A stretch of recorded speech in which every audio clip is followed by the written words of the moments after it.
Presiden meminta Menteri SDM dan PLN untuk membuat kalkulasi yang jelas terkait rencana pencabutan subsidi listrik. Langkah itu dinilai penting agar dampak negatif kebijakan tersebut terhadap masyarakat dapat diminimalisasi.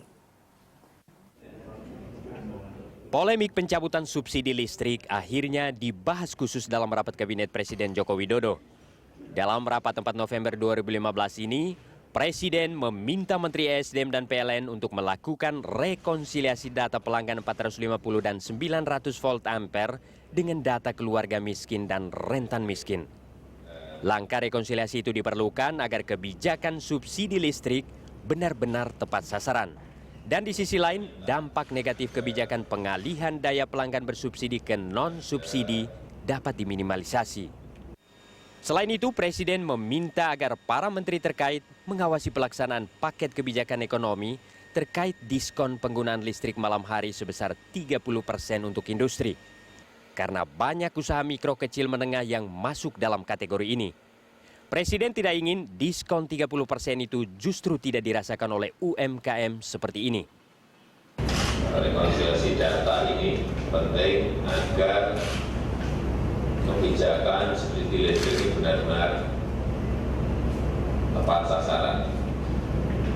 Kemudian saya juga minta Menteri SDM dan PLN juga mengkalkulasi pilihan-pilihan opsi-opsi pengadaan subsidi ini agar dampak pengadaan subsidi ini juga nantinya bisa kita kurangi. Sementara Menteri ESDM Sudirman Said menyatakan penyisiran data pelanggan listrik yang benar-benar miskin dan rentan miskin membutuhkan waktu lama yakni sekitar 6 bulan. Karena tim harus mengecek langsung kondisi masyarakat dan perhitungannya tidak menggunakan sampel. Untuk itu pemerintah memutuskan belum akan menaikkan tarif listrik dalam waktu dekat. Tidak akan ada kenaikan listrik dalam waktu dekat karena semua masih dikaji. Dan sudah jelas bahwa pemasang 450 tidak akan ada kenaikan, tidak akan ada perubahan. Jadi tidak perlu dijadikan spekulasi.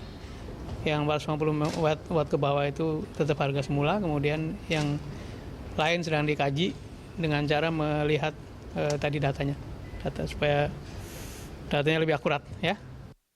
Berdasarkan data PLN, jumlah pelanggan listrik 450 dan 900 volt ampere yang disubsidi pemerintah mencapai 45,36 juta pelanggan. Jumlah tersebut hampir 2 kali lipat dari jumlah pelanggan miskin yang didata Tim Nasional Penanggulangan Kemiskinan, yakni sebanyak 24,5 juta pelanggan. Karena itu, pemerintah akan mengalihkan sebanyak 23,3 juta pelanggan yang disinyalir tidak berhak mendapatkan subsidi listrik ke 1.300 volt ampere. Pengalihan pelanggan itu dapat menghemat subsidi listrik sebesar 30 triliun per tahun. Tim Liputan, Berita 1, Jakarta.